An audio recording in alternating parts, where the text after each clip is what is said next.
For to us a child is born, to us a son is given, and the government shall be upon his shoulder, and his name shall be called Wonderful Counselor, Mighty God, Everlasting Father, Prince of Peace. Isaiah chapter 9, verse 6. The last name Isaiah gives to the coming king is Prince of Peace. And the carol that we sing this evening is Hark, the Herald Angels Sing.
Forts like this one in Tullyhog remind us that this world is not at peace.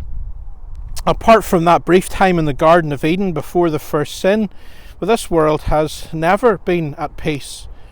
Israel in Isaiah's time did not know peace, and much worse was in store for them, as I read through the book of Isaiah will show us. But this king who is promised, this king who brings God's wisdom and who is God himself and who puts in place God's father-like care, this king will bring peace. Peace in the Old Testament is more than just an absence of war. It is relationships being restored. It is personal fulfillment and fullness and well-being. How can we enjoy such peace when we live in a world that just knows conflict and competition and struggle? Well, first we need to know peace with God. And the carol reminds us about that. Hark, the herald angels sing, glory to the newborn King, peace on earth and mercy mild, God and sinners reconciled. Reconciliation between us and God. The relationship between us and God restored. Peace with God. That is where true peace is found. When we are at peace with God, then we can begin to make peace with those around us. The Prince of Peace that Isaiah talks about is indeed the heaven-born Prince of Peace, the Son of Righteousness, light and life, risen with healing in his wings. The King Isaiah sees coming will bring healing, and we know that to be the resurrection power of God himself that brought Jesus back from the grave after his death on the cross. You see, that's where true peace is found. That's where peace was won, peace between us and God. And it is that same resurrection power of the Holy Spirit that lives in God's people that can work in us to bring healing and peace within our own lives, within our families, and in the places where we live.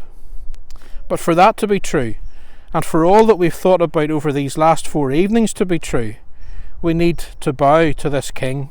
We need to submit to his rule in our lives, for it is a good rule, a perfect, loving, eternal, peace-giving rule. May you and your families know peace at this Christmas time.